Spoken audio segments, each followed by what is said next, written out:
When we first arrived in Kuala Lumpur, we honestly didn't know what to expect. At first, it just felt like another massive city. But the longer we stayed here, the more we started to understand why so many people end up loving KL. It's modern, convenient, affordable, incredibly diverse, and somehow relaxing and chaotic at the same time. And after spending more time exploring the city, these became the places and experiences that made everything finally click for us. One of the first things we noticed about Kuala Lumpur is just how easy daily life feels here. Everything feels connected. The trains are modern, the malls are everywhere, and almost every neighborhood feels like it has its own personality. And honestly, the malls here don't even feel like malls. Places like Suria KLCC and Pavilion feel more like an entire lifestyle center. Restaurants, grocery stores, cafes, movie theaters, shopping, gyms, pretty much everything is inside. And when the weather gets really hot outside, we completely understand why malls are such a huge part of life in KL. Different malls had different vibes depending on where you are in the city. Some felt ultra-luxury, others felt more local and relaxed. But overall, KL just felt surprisingly comfortable and modern compared to what we expected. One thing that made Kuala Lumpur even more enjoyable was where we stayed.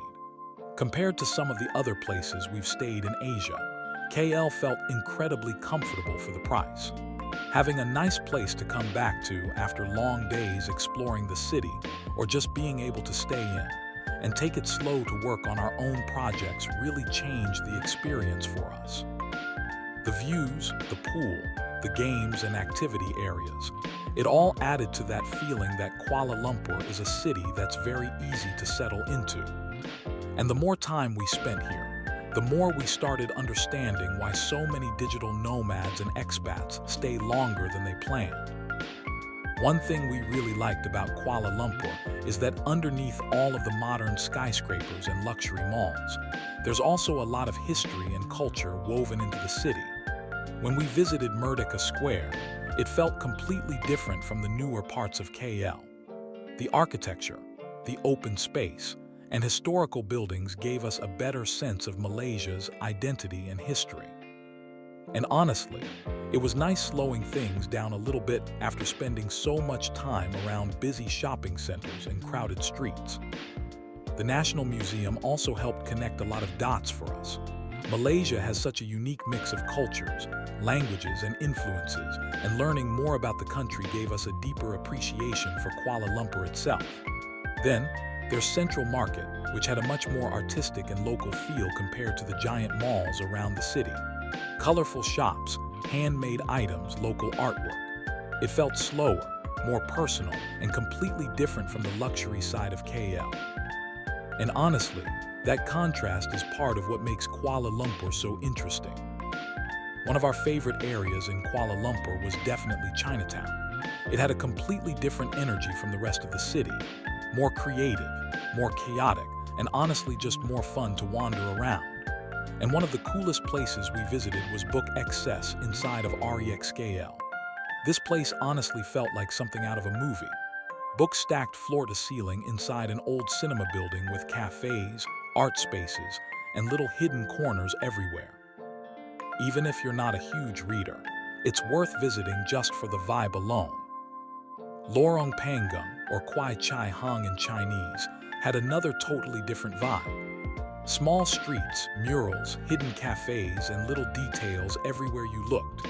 We loved these moments where we slowed down, walked around, and explored without a plan.